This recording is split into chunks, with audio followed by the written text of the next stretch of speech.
بسم الله الرحمن الرحيم والحمد لله رب العالمين والصلاة والسلام على نبينا Mohammed عليه أفضل الصلاة وأزكى التسليم. Chers frères et sœurs, nous sommes beaucoup à penser ou à avoir pensé que le Coran était certes un livre important, mais sans comprendre que c'était le livre oralement réveillé pour nous, la parole avant tout. C'est même la parole qui va accompagner absolument toute notre vie. Plus vite on s'en rendra compte, mieux on vivra, car nos actes ne seront que meilleurs. Tu seras impacté. Nous allons avoir aujourd'hui comment créer un lien avec le Coran, si fort qu'on peut même parler d'amitié. Allah subhanahu wa ta'ala a dit dans Surat Al-Hadid, Bismillahirrahmanirrahim, أعوذ بالله من الشيطان الرجيم. ألم يئن للذين آمنوا أن تخشع قلوبهم لذكر الله وما نزل من الحق ولا يكونوا كالذين أوتوا الكتاب من قبل فطال عليهم الأمد فقست قلوبهم وكثير منهم فاسقون. La traduction rapprochée de sens du verset est la suivante. أعوذ بالله من الشيطان الرجيم. Le moment n'est-il pas venu pour ceux qui ont cru que leur cœur s'humilie à l'évocation d'Allah et devant ce qui est descendu de la vérité, le Coran, et de ne point être pareil à ceux qui ont reçu le livre avant eux. Ceux-ci trouveront le temps assez long et leurs cœurs s'endresseront et beaucoup d'entre eux sont privés. Cher ami, pour réellement parler d'amitié avec son Coran, en effet, et tout d'abord une approche peu commune. Si tu n'as pas l'habitude de mon approche, ou même que tu me découvrais, tu peux être surprise lorsque j'associe la notion d'amitié avec le Coran. Mais c'est justement pour révéler que le Coran n'est pas réservé à une catégorie de personnes. Il s'adresse à tout le monde. C'est un livre qui est censé t'aider et te suivre dans toutes les étapes de ta vie. Et si tu n'es pas ami avec lui, ça sera plus compliqué de lui apprendre. Alors, on constate un ami. Un ami, on a envie de l'écouter lorsqu'il nous donne un conseil, ou le prendre en compte. Quand il nous dit quelque chose, ça nous rentrera dans le cœur. Un ami me veut de bien, il nous dit nos 4 conseils. Et surtout, c'est quelqu'un avec qui l'on aime passer le temps et discuter. On se livre avec lui et il se livre à nous. C'est exactement cette manière que tu peux avoir une relation avec ton Coran. Vraiment, c'est tout à fait possible. Personnellement, c'est comme cela que je vis avec le Coran. Et c'est également ma manière de l'enseigner aussi bien à mes élèves qu'à mes enfants. Pourquoi créer un lien avec le Coran? Il y a plusieurs façons de répondre à cette question. Par exemple, ça peut être de se dire toutes les solutions sont dans le Coran. Ainsi, c'est la parole d'Allah. Donc, il faut s'y intéresser. Ainsi que toutes les règles sont dedans. Enfin, nos missions dans cette vie se trouvent à l'intérieur aussi. Ces informations peuvent répondre à la question. De mon côté, j'aime y répondre d'une autre manière. Je dirais que l'entièreté de ton Coran, toutes les récits, au début à la fin, parlons de toi. Il traite de ton histoire, d'un bain de ta vie, de chaque passage. S'interroge là-bas. Tu te demandes de quelle façon le Coran parle de toi, de ce que tu es, de ton histoire. Finalement, ton histoire, c'est quoi? C'est d'où tu viens, ce que tu es, ce que tu fais, ton présent, ton avenir et ta fin.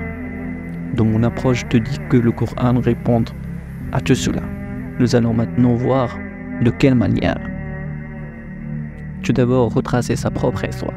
Le début de la vie, en quoi le Coran parle-t-il de tes débuts? Tout simplement en parlant de tes parents. Mais nous avons tous les mêmes parents, Adam et Hawa, qu'Allah liés dans sa miséricorde. Ils sont les 2 premiers êtres à savoir été créés au paradis et surtout pour le paradis. Notre histoire commence donc par nous illustrer parents que sont Adam et Hawa. Si je veux savoir d'où je viens pour comprendre comment je suis, je dois savoir comment j'ai été créé. Pour cela, il me faut savoir comment le premier a été créé. comment mon père et ma mère m'ont été criés. Il me faut également connaître comment ils ont vécu et quel a été leur histoire. Pourquoi? Car c'est un bagage que je transporte et qu'il me faut comprendre. La fin, c'est quoi la fin? Adam et Hawa ont été créés au paradis. C'est également en ce lieu que se déroule leur première vie d'être humain, mais aussi de couple.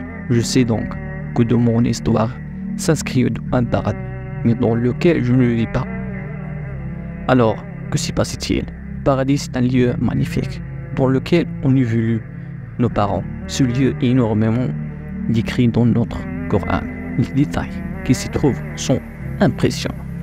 Penses-tu qu'à travers tous ces versets, ces surahs, ces pages, Allah a entendu parler de paradis sans but? Non, il y a une raison. C'est comme s'il nous véhiculait ce message. C'est ton histoire. Le paradis a ce miracle-là d'évoquer à la fois notre passé et un futur auquel on aspirait. Qu'Allah nous compte parmi les habitants de ce paradis. Ça commence au paradis et l'on espère que ce finira au paradis. Finalement, toute notre vie doit se vivre comme de futurs habitants au paradis.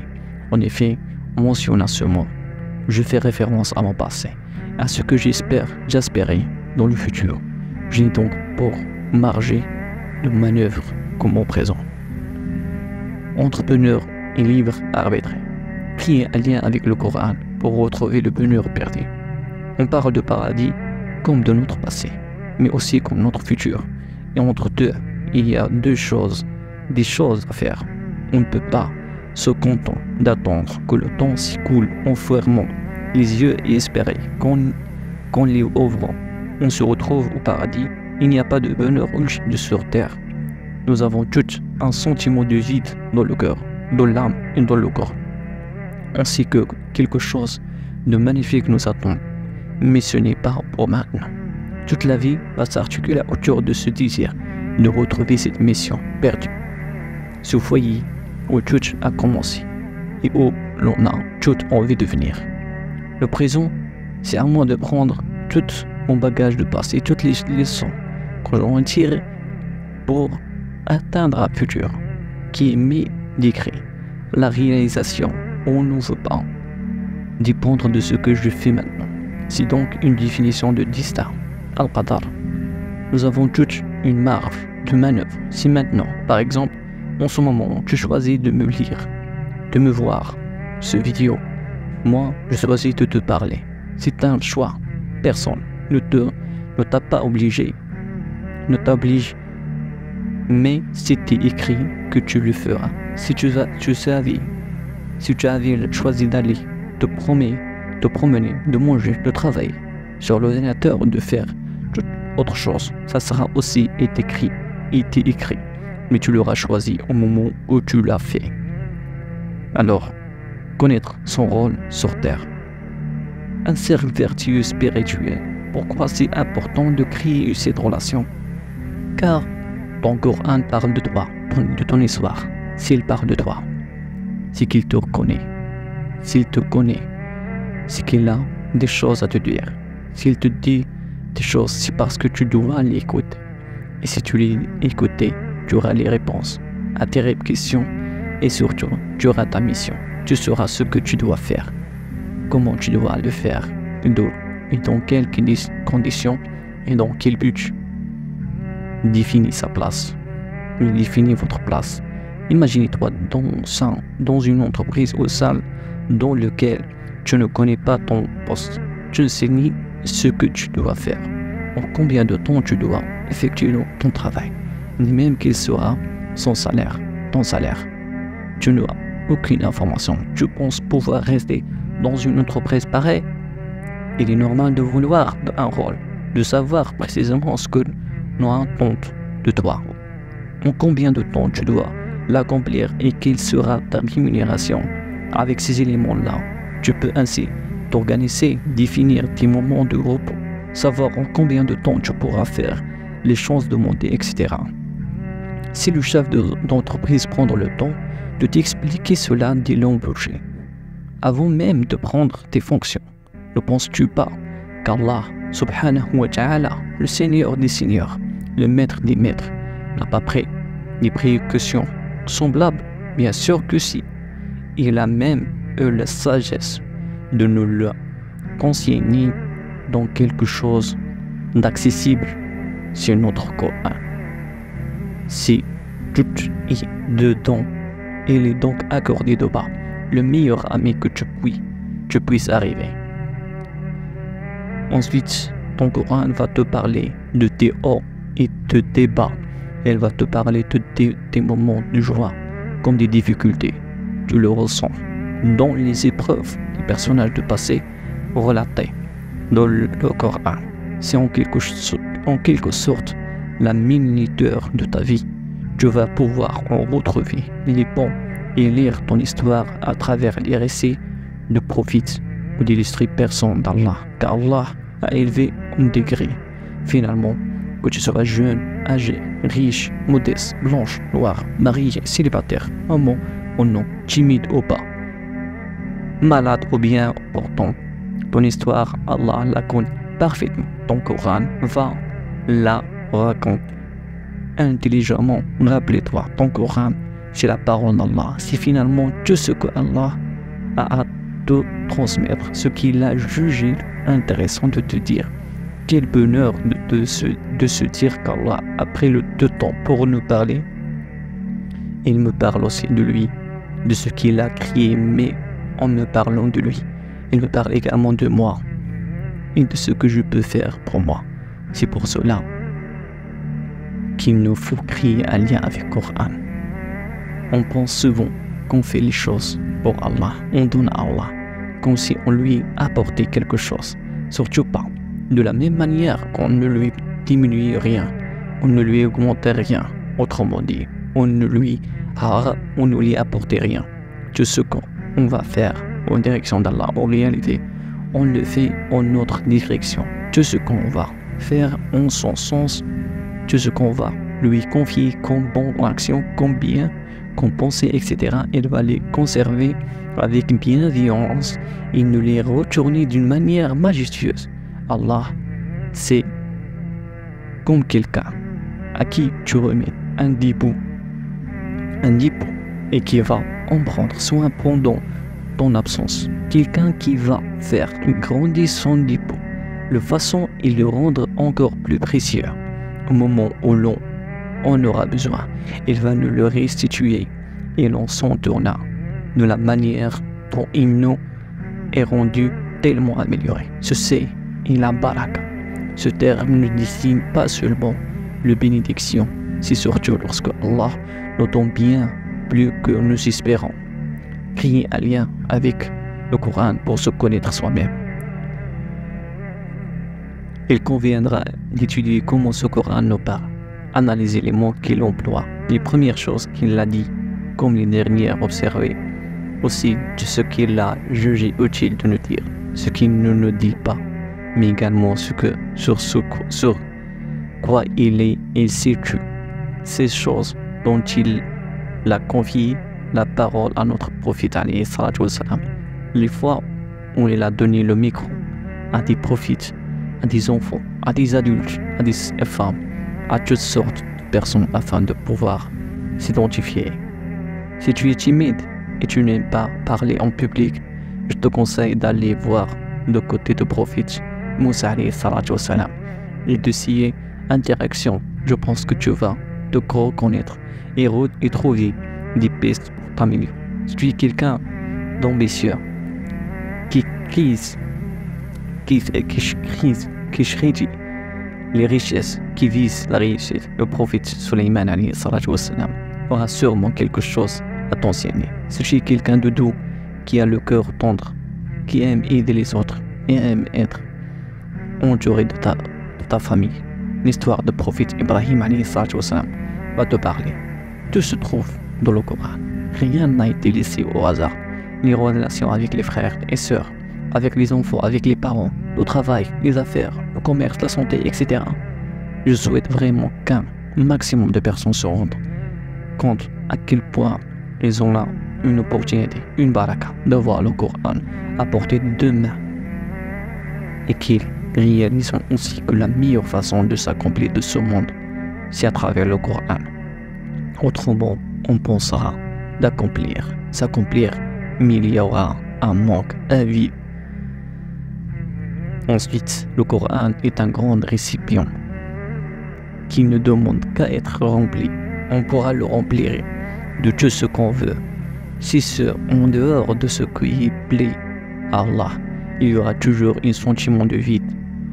Le compagnon Khabbab ibn al-Harith disait d'ailleurs qu'on pouvait se rapprocher de beaucoup de choses dans l'espoir de se rapprocher d'Allah, mais que ça n'égalera jamais le fait que se rapprocher d'Allah en se rapprochant des choses qu'il aime. Ce qu'il aime le plus, c'est sa parole, ton Coran. Le Coran, c'est qu'Allah a le dire pour se rendre compte de ce que ça présente. Sa parole nous a été directement adressée comme les lettres d'un proche, cher à nos yeux. Ces lettres, on les garde précisément, on les met dans une boîte, on y fait attention. On est même honoré que cette personne ait pris le temps de nous écrire. Si on l'a perdu une lettre, on pourrait demander à la personne de les réécrire, car elle avait écrit avec ce qu'il avait sur le cœur à ce moment précis. Avec le Coran, c'est évidemment plus fort, plus grand. Alors, comment créer un lien avec le Coran? La mission est réalisée.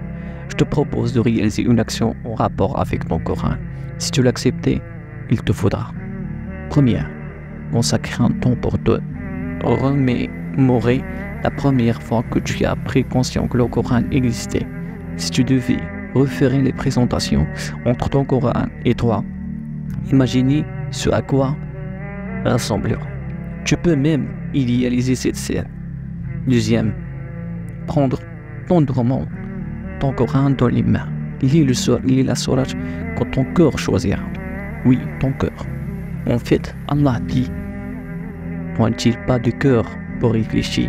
Allah lie le cœur à la réflexion. Troisième, tu peux aussi écouter la récitation de ton choix, la sourate que ton corps désignera, et tu te délecter de ces versets. 4. Méditer. Laissez-toi même transporter. Écoutez la traduction après, si tu veux, mais refais les présentations avec ton Coran. Lors des premières présentations qui en a eu lieu entre le Coran et le prophète, il a été question d'écouter. Iqra, lis au nom de ton Seigneur qui a crié. C'est sur ces paroles qu'il en a entendu parler du Coran pour la première fois. Le mot de la fin. J'espère que ce vidéo autour de fait de créer un lien avec le Coran t'a plu. Comme nous l'avons vu, cette notion d'amitié avec le Coran est une amitié avec Allah. سبحان الله وبحمده وأشهد أن لا إله إلا الله وأستغفره وأتوب إليه وصلى الله وسلم على نبينا محمد والسلام عليكم ورحمة الله. Merci d'avoir regardé notre vidéo. Et n'oubliez pas de vous abonner sur notre chaîne et partager la vidéo avec vos amis musulmans. Et vous pouvez également regarder d'autres vidéos sur notre chaîne. Wassalamu alaikum wa rahmatullahi wa barakatuh.